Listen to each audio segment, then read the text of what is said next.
Student, our today topic is priori and the empirical probability.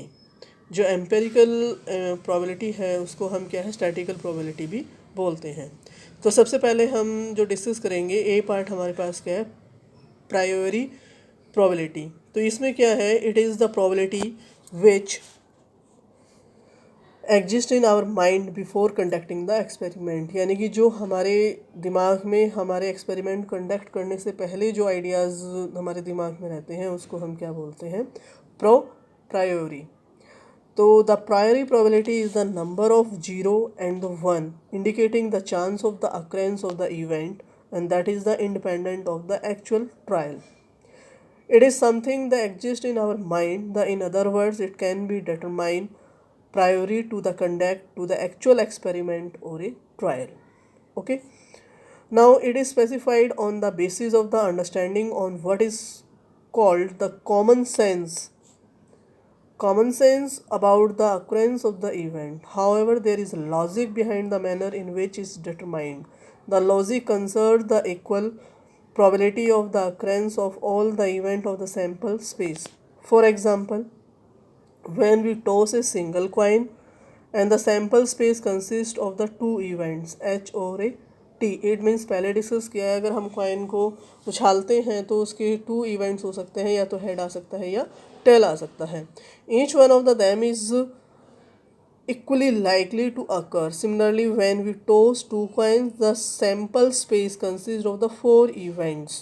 It means HH यानी कि head head आ सकता है, head या tell आ सकता है, टेल या हेड आ सकता है, या tail tail. And each one of them is the equally likely to occur. The priori probability of an event is defined as the ratio of the case favoring the event to the total number of cases in the sample space. तो हम P को किस तरीके से define कर सकते हैं अगर हम यानी कि cases favouring the event upon total number of cases in the sample space. ये हमारे पास क्या है फॉर्मूला. और क्या कह सकते हैं इसको हम, इसमें हमारे पास हम पी को और क्या लिख सकते हैं, P is equal to cases favouring the event upon number of existing cases. If n is the number of the cases and out of the m favorable to the event, then the probability of the event is p is equal to m by n. Now example है हमारे पास, two examples हम discuss कर रहे हैं. First example क्या है, suppose we wish to find the priori probability showing up the face with and one dot when we throw a die then the sample space consists. तो हमारे पास जो स्पेस है 1 2 3 4 5 6, तो it means 6 events out of only one event favour showing up the phase 1, that is n is equal to 6 and m is equal to 1. So therefore the priori probability of showing the phase 1 up is p1 is equal to m by n. Formula हमारे पास है तो क्या आ जाएगा 1/6. Now इसी तरीके से हमारे पास सेकेंड एग्जाम्पल है, suppose we tossed two dice and we wish to find the priori probability of showing the phase 2 on one die and the phase 6 on the other. Then the total number of the cases favoring the event E यानी कि m is equal to 2. the cases interested, हम cases को क्या लिख सकते हैं, A6 B6 and A6 B2. the total number of cases in the sample space are n is equal to 36. तो यहाँ पर हमारे पास जो प्रायोरी प्रोबेबिलिटी है वो क्या हो जाएगा, P26 is equal to 2/36 is equal to m by n, that is 1/18. Now B part हमारे पास क्या है एम्पेरिकल प्रोबेबिलिटी. एम्पेरिकल प्रोबेबिलिटी को हम स्टैटिकल प्रोबेबिलिटी बोलते हैं. तो empirical probability is the number between 0 and the 1 indicating the fraction of the cases in which the event actually occurs as a result of the experiment. Empirical probability में भी define हम और क्या define कर सकते हैं, that is the ratio of the cases in which the event actually occurs to the total surface of trial in which the observe the occurrence of the event. That P empirical is equal to actual number of cases in which the event occurs upon में total number of exhaustive cases in which the occurrence of the event is observed. If capital M is the total number of exhaustive cases and small m is the number of cases in which the event E actually occur, then P empirical के लिए हम क्या है, small m upon में capital M. Suppose we toss the 10 times and we find that the coins falls with the head up 6 times, then the empirical probability of the head up event is ph empirical is equal to 6 by 10.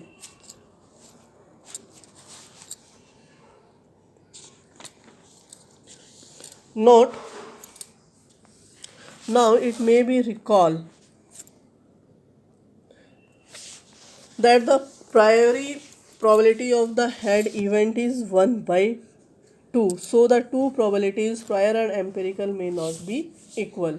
Now what is the relation between the statistical and the priori probabilities? तो इनका relation क्या है, जो statistical probability है tends to equal to the priori probability when the number of trials very large. When we toss a coin only one, then it may fall with head up. So the statistical probability of the head up event is 1 by 1 is equal to 1. That is trial up event is 0 by 1, that is equal to 0. So priori probability in this case both the head or up trial events was 1 by 2 is equal to 0.5. Now if we have 500 trials of tossing the coin, we may find up the 260 times and trial up to 240 times. So the statistical probability of head event कितना हो जाएगा, 260 upon में 500, that value is 0.520 and trial up की कितनी हो जाएगी, 240 by 500, that is 0.480.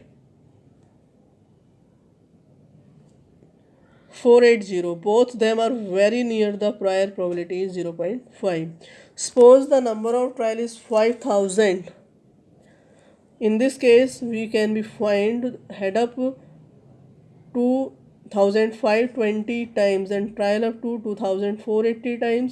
तो statistical probability of the head up will be कितना हो जाएगा, अगर हम डिवाइड करें तो हमारे पास वैल्यू क्या आएगी, 0.504. And the trial up event की कितनी हो जाएगी, सेम एम आपके पास 2480 by 5000, that is 0.496.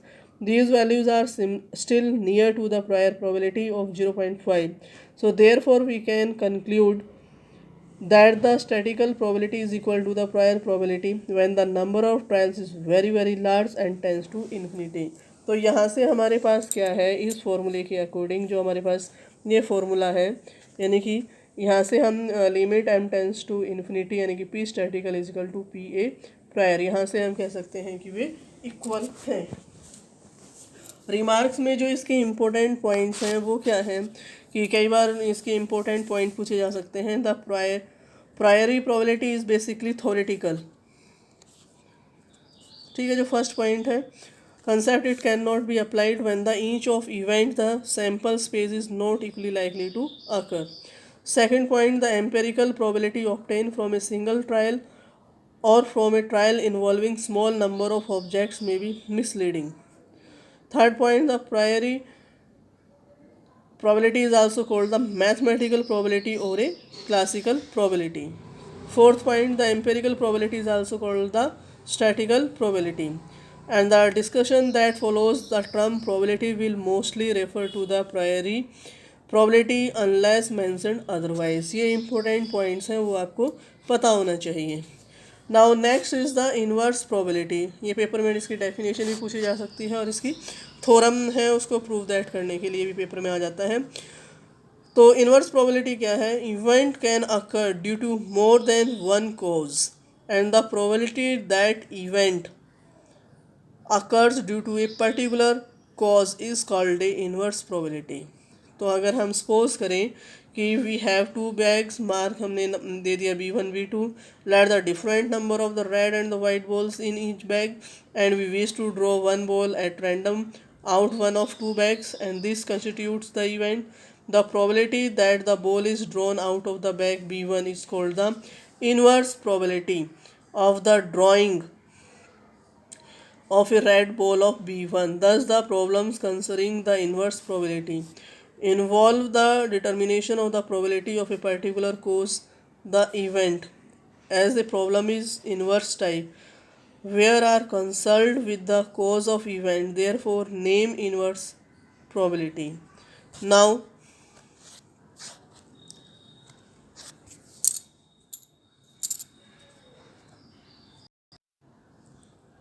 Now theorem of the inverse probability हमारे पास क्या है? अगर हम इनवर्स प्रोबेबिलिटी की बात करें, suppose an event is known as occur from the K mutually exclusive causes, let the probability of existence of the cause be p1 p2 p3 so on pk respectively. Also let p1 p2 p3 pk are respectively the probabilities and the event could have occurred due to the causes 1 2 3 so on k.